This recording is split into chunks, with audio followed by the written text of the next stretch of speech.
The meeting took place in Denver, Colorado, and brought together Strong, David Rockefeller, Edmund de Rothschild, then Treasury Secretary James Baker, and a gaggle of other oligarchs, bankers, Washington power players, and globalists, ostensibly to talk about the environment. What they actually discussed was altogether more incredible. I suggest, therefore, that this be sold not through a democratic process. That would take too long and devour far too much of the funds to educate the cannon fodder, unfortunately, which populates the earth.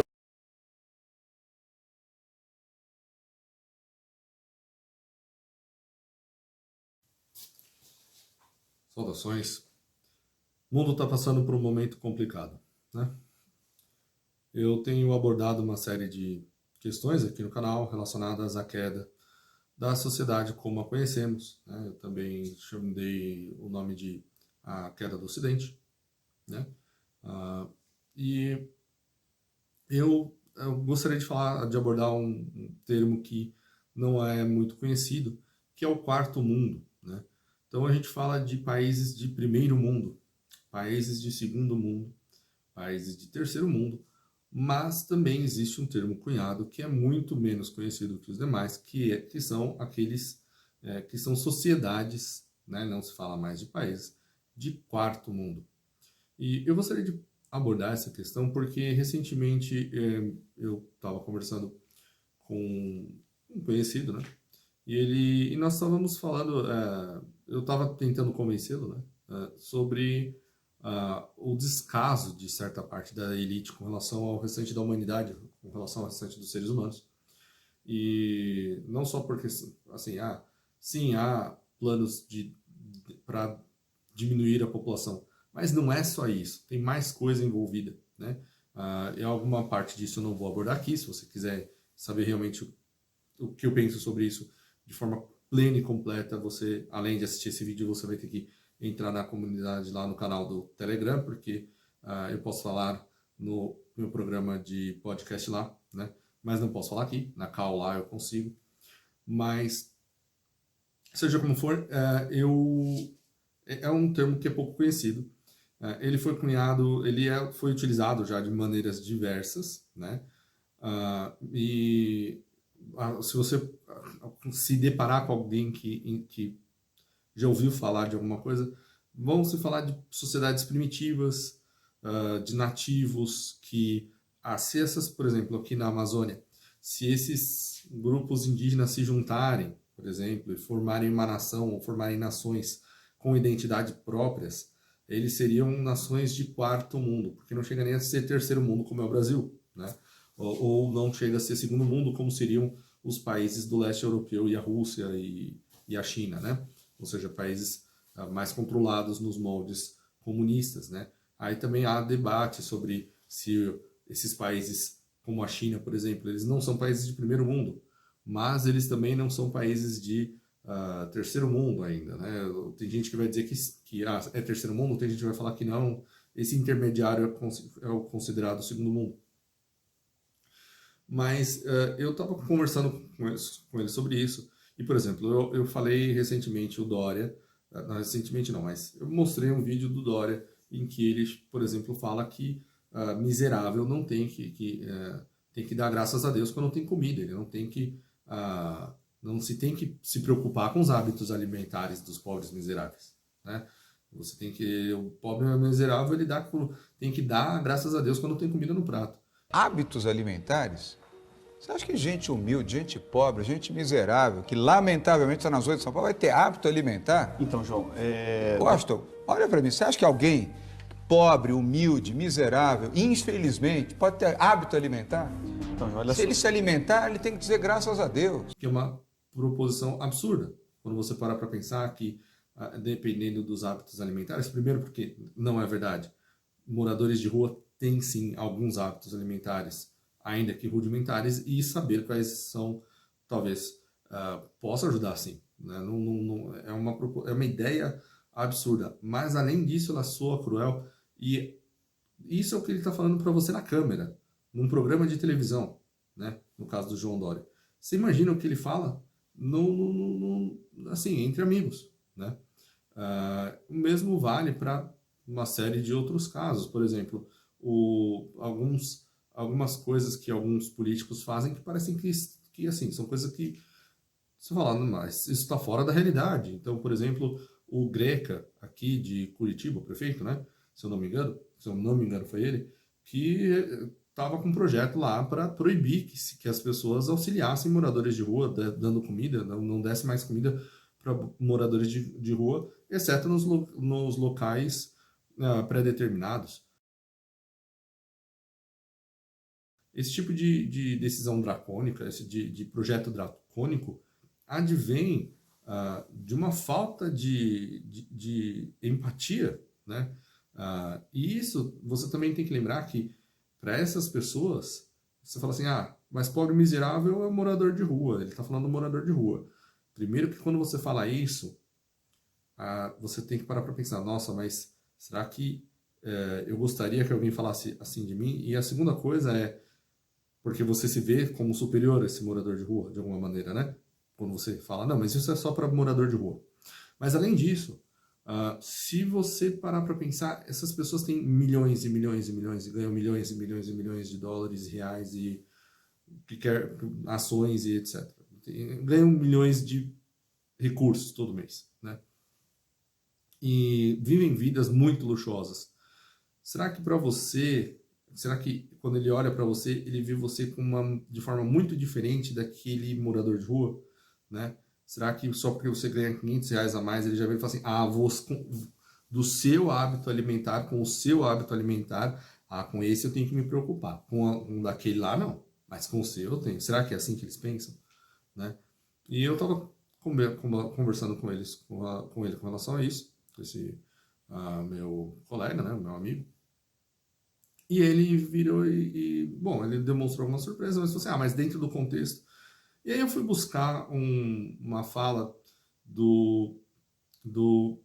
como eu esqueci o primeiro nome dele, mas de um banqueiro, David Lang, se eu não me engano, de uma fala em que tem gravado que um empresário chamado George Washington Hunt,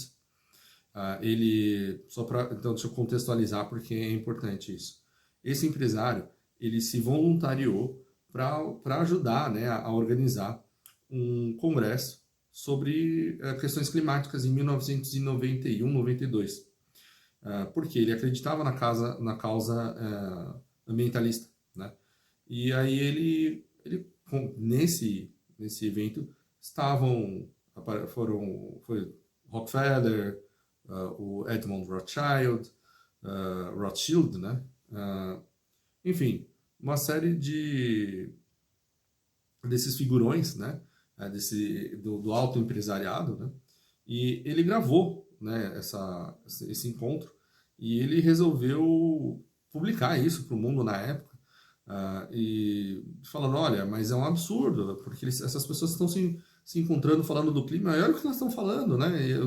Eu não, né, assim, surpreso, né? Surpreso e falou, não, eu não estou de acordo com isso, não me coloquem fora dessa, né? Então sempre bom lembrar que existem pessoas boas no mundo também.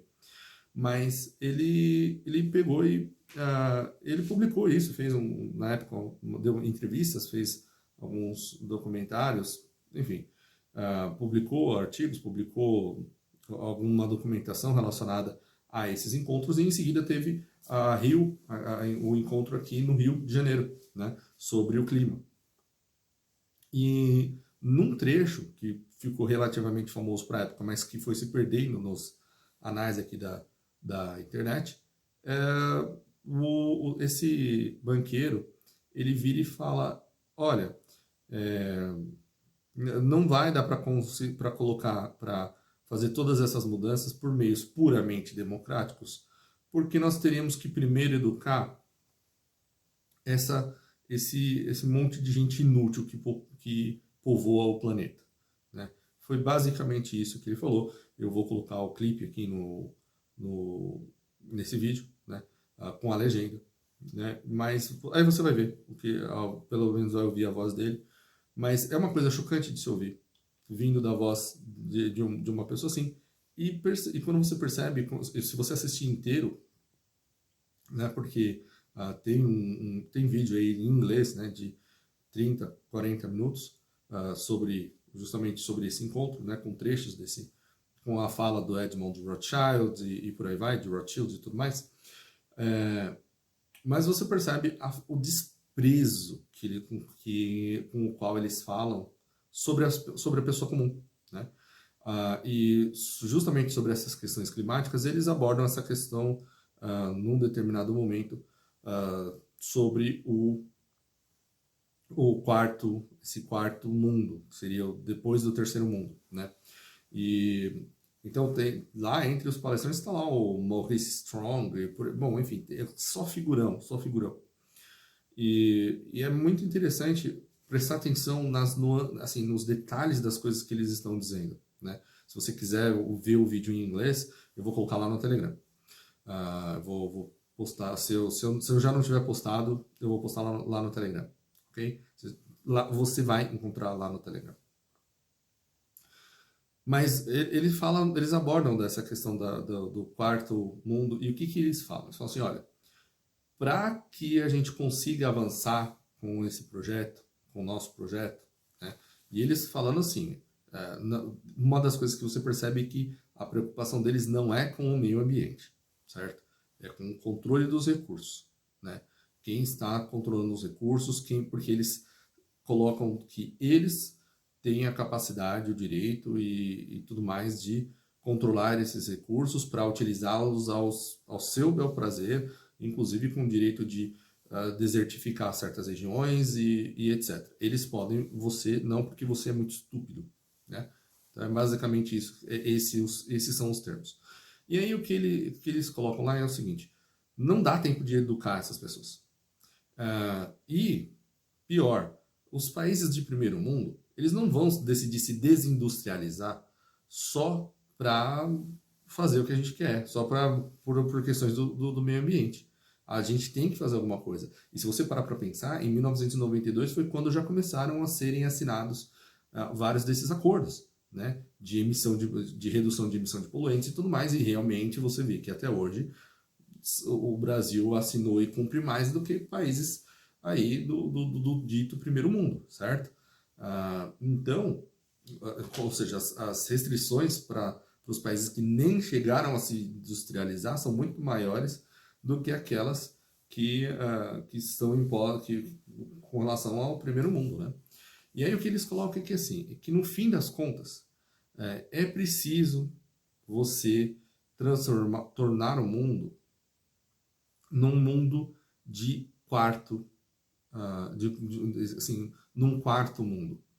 E aí quando eles falam desse quarto mundo, seria o quê? Porque eles estão acostumados a trabalhar, a reorganizar a sociedade a partir do caos, né? Para nós é impossível, é muito difícil da gente imaginar, porque a gente não consegue nem pensar nisso, quanto mais agir nesse nível das coisas, né? Mas eles estão acostumados em lucrar em período de guerra, quando um país está em guerra com outro, quando um monte de gente está ficando miserável, eles sabem ir lá e aí vai montar o país do zero. Eles têm esses meios de ação, eles estão, então, por exemplo, quando o Rothschild fala de um novo plano Marshall, né? Fala, segundo plano Marshall para quem? Né? Para os países do leste europeu, né? Para os países da União Soviética, né? Uma espécie de segundo plano Marshall sob nossa supervisão, né? Então, quando eles falam disso, o que se propõe, a conclusão, em resumo, a conclusão é que o mundo, para chegar no estado em que eles vislumbram, ele talvez tenha que passar primeiro por um quarto mundo. O mundo tem que se tornar um quarto mundo, em que as fronteiras se diluam, elas se desfaçam. Então, se tornem sociedades sem autoridades soberanas, né? Que você vai ver muita gente apregoando hoje em dia, né? Muitos libertários apregoando, por exemplo, dependendo da vertente, né? Eu até sou a favor de um Estado mínimo, mas tem gente que leva isso às últimas consequências, né? E é bom lembrar que quando a gente fala de Ayn Rand, a dona Ayn Rand, ela era engraçada lá, ela era assim com os Rothschild, né? Ela chegou a ter relacionamentos lá com amorosos, né?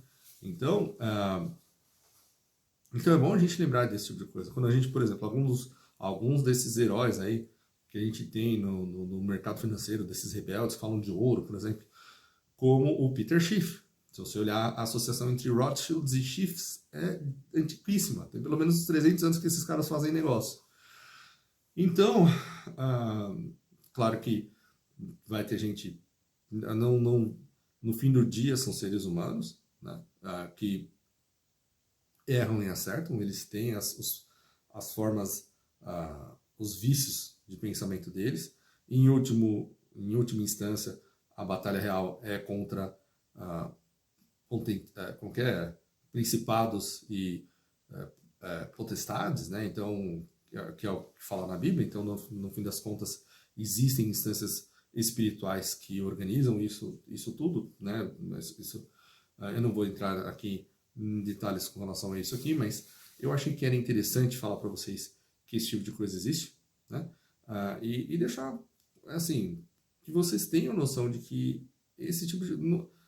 Já passou do tempo em que se olhava para isso e você podia rir e falar, isso é tudo teoria da conspiração.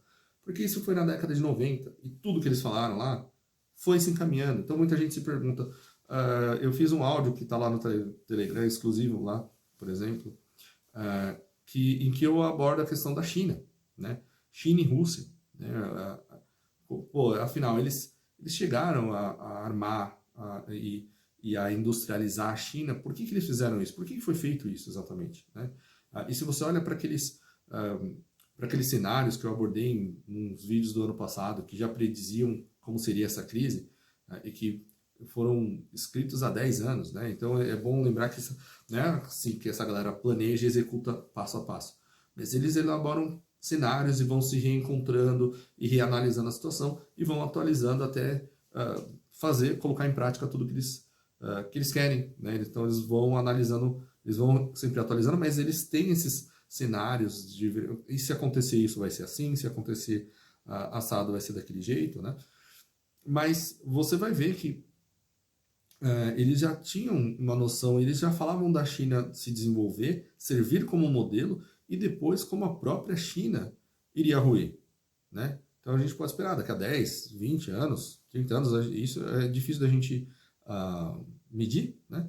Mas eles falam inclusive da queda da China e como cada local do globo teria que desenvolver sua própria infraestrutura, né? Posteriormente a isso, no início talvez mais rudimentar, seus próprios cantões de internet, né?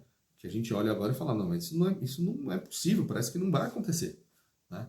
Mas eles trabalham com esse tipo de ideia, né? E, enfim, eu só queria deixar aqui registrado, deixar isso registrado, né?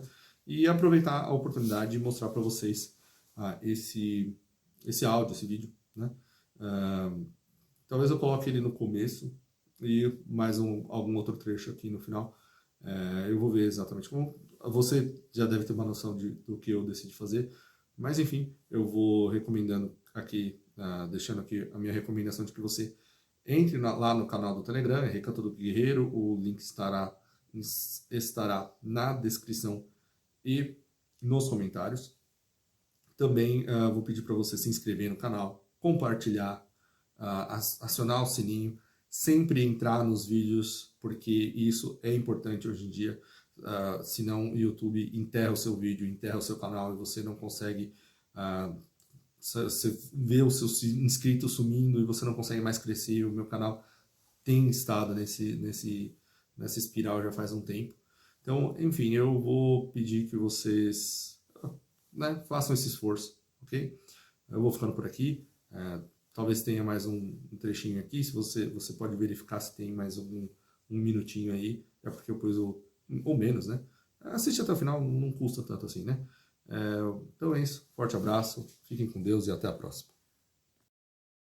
Prime Minister Pierre Trudeau created Petro-Canada, Canada's national oil company. And who did he tap as the company's first president? None other than that crusading Rockefeller-backed environmentalist, Maurice Strong. Leaving that post in 1978, Strong continued with a scarcely believable series of governmental, private sector, and international appointments, from chairman of the Canada Development Investment Corporation to chairman of AZL Resources Incorporated, to leading the UN's famine relief program in Africa. In 1987, Strong helped to organize another environmental conference, much less known but no less remarkable than the Stockholm Summit. Dubbed the Fourth World Wilderness Congress, the meeting took place in Denver, Colorado, and brought together Strong, David Rockefeller, Edmund de Rothschild, then Treasury Secretary James Baker, and a gaggle of other oligarchs, bankers, Washington power players, and globalists, ostensibly to talk about the environment. What they actually discussed was altogether more incredible. I suggest, therefore, that this be sold not through a democratic process. That would take too long and devour far too much of the funds to educate the cannon fodder, unfortunately, which populates the earth. We have to take almost an elitist program that we can see beyond our swollen bellies and look to the future in time frames and in results which are not easily understood or which can be, with intellectual honesty, be reduced down to some kind of simplistic definition. Those were the words of David Lang, a banker from Montreal who spoke during the conference.